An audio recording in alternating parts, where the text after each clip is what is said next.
You're watching Channel Japan. Next up is Dream Weavers, in which we introduce the technologies and techniques of small Japanese companies. Yes, this time we show you the latter half of our two-part series on a family of three making intricate miniature items for dollhouses that are highly regarded overseas.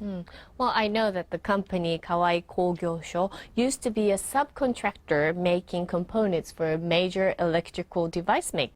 That's right, and it was originally a metal workshop in downtown Tokyo with more than 10 employees. And after the bursting of the bubble economy, orders declined sharply and workers left, leaving the president in a bind. And that's when he decided to change the direction of the business. And visiting his family of three making realistic miniatures is creative director Junichi Tanaka. So take a look.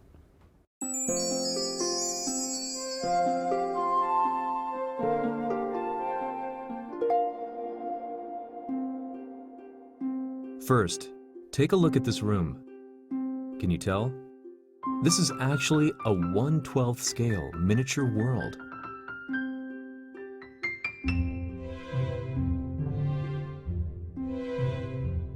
Look at the way the kitchen is made. Doesn't it give off a feeling of warmth?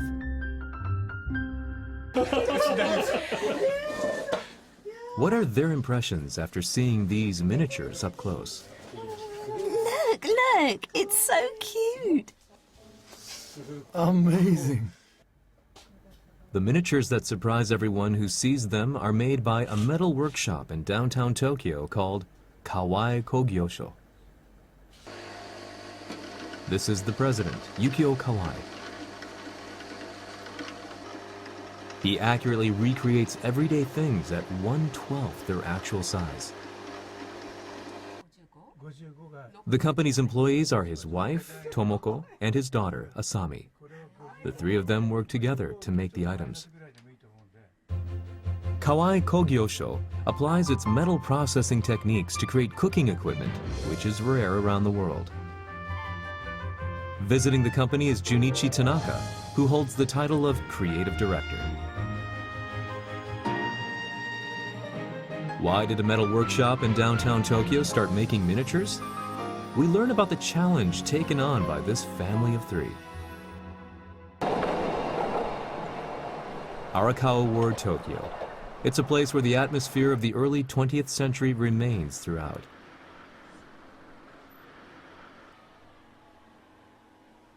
Kawai Kogyosho has been processing metal here for more than 50 years. We're taken inside the shop they call Mini Chubon. Amazing. There are more than 500 types of miniature products. All of them are originals made by Kawai Kogyosho. They're amazing. These. There are copper ones and stainless steel ones too. The same materials as the real ones. Yes, they're the same as real cookware. Take a look. As with real cookware, there are nails called rivets to hold the parts in place, only smaller. How are they actually made? We're shown to the back of the workshop. This should be interesting. First, 1.1 millimeter holes are bored into the main section of a wok. Next, using rivets 1 millimeter in diameter, the handle is attached. How small. The rivets are pressed and crushed in from the inside.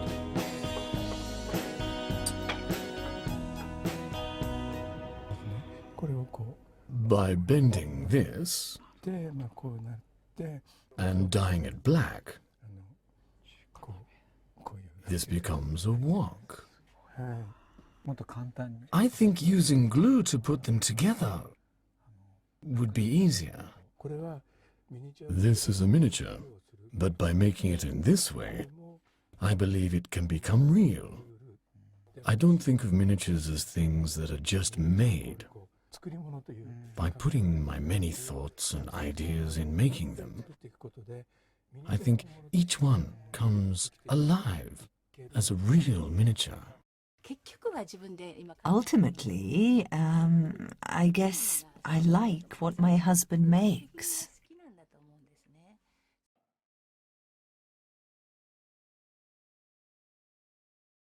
What does the daughter Asami think of such parents? In this day and age, I don't know if people support their husbands the way she does. She doesn't do anything for herself. Everything is for my father and the company. The three of us all want the same things. To make our customers happy.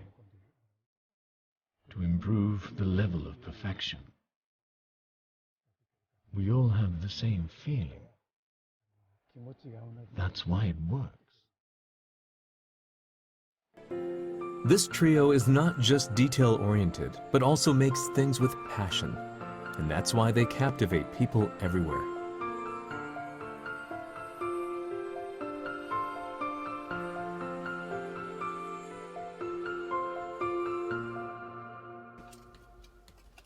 Why did Kawai Kogyosho, a metal workshop, start making dollhouses in the first place? The company was founded in 1962 by the current president's father, Shigeo. At the time, they made components for electrical products. They worked as subcontractors and sub-subcontractors for major manufacturers. It was a time when all you needed to do is to do the work that came in well. We made things without brand names. When the country entered the age of rapid economic growth, the factory became extremely busy. The number of employees exceeded 10. Yukio married Tomoko when he was 23 years old. He joined the factory his father ran from that time and later took over the business. In his personal life, he and his wife had 2 children, and everything was going smoothly.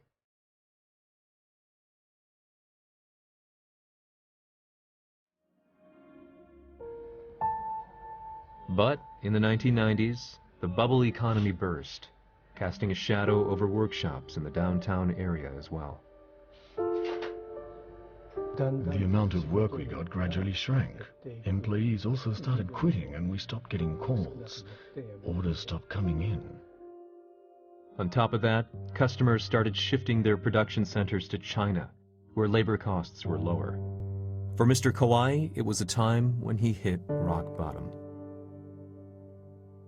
His wife, Tomoko, watched the situation from close by. I knew that my husband at the time was thinking about something. I could feel he was determined to do something, to overcome the situation somehow. I didn't want him to think too much and go crazy, because that would be a problem. Kawai Kogyosho was at its lowest point. But it was something that Tomoko said out of the blue that changed the fate of the company. I want you to make me a small cooking pot. I was finished raising children and stepping into the world of my hobby, so thinking it would take his mind off things, I decided to ask him a favor. It was a request from Tomoko, who was taking classes on making dollhouses, a hobby of hers.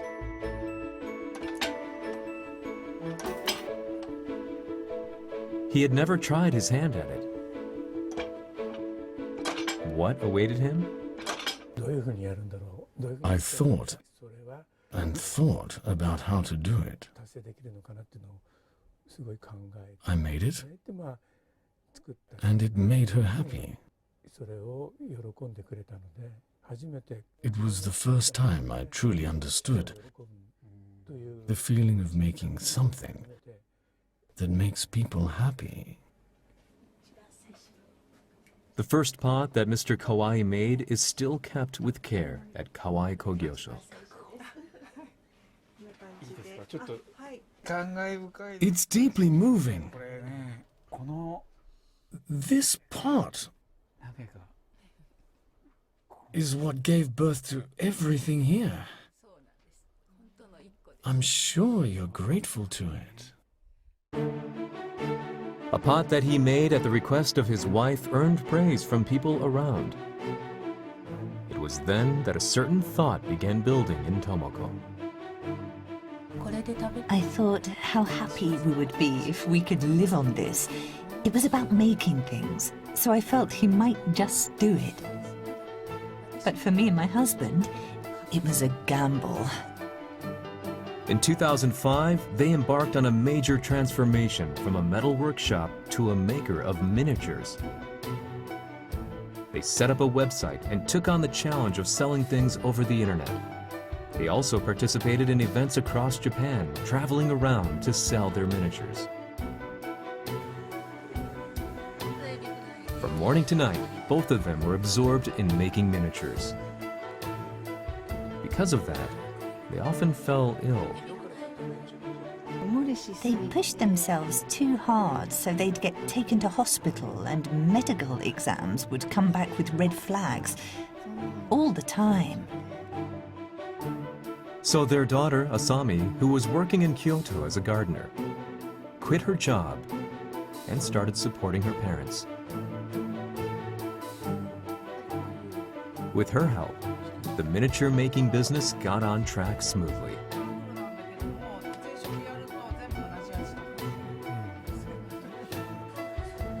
Kawai Kogyosho's works have become indispensable among dollhouse makers. They're very intricate. And because they buy real things which they use to make the items, they're very realistic. Their reputation spread across the seas as well. Their products gained such fame in the UK and the US, which are considered the centers of dollhouse making, that their products quickly sell out. The Kawais have earned success around the world. What does he think about when making miniatures now? When I make dollhouses and hand them to customers, they give me smiles in return.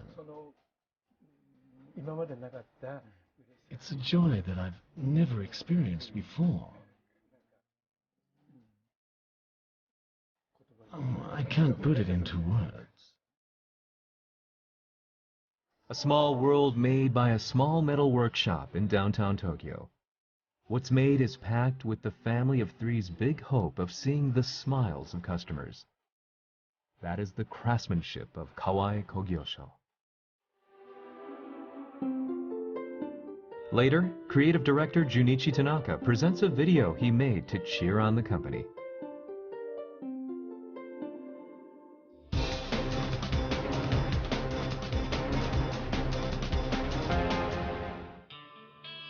Made small, they become visible.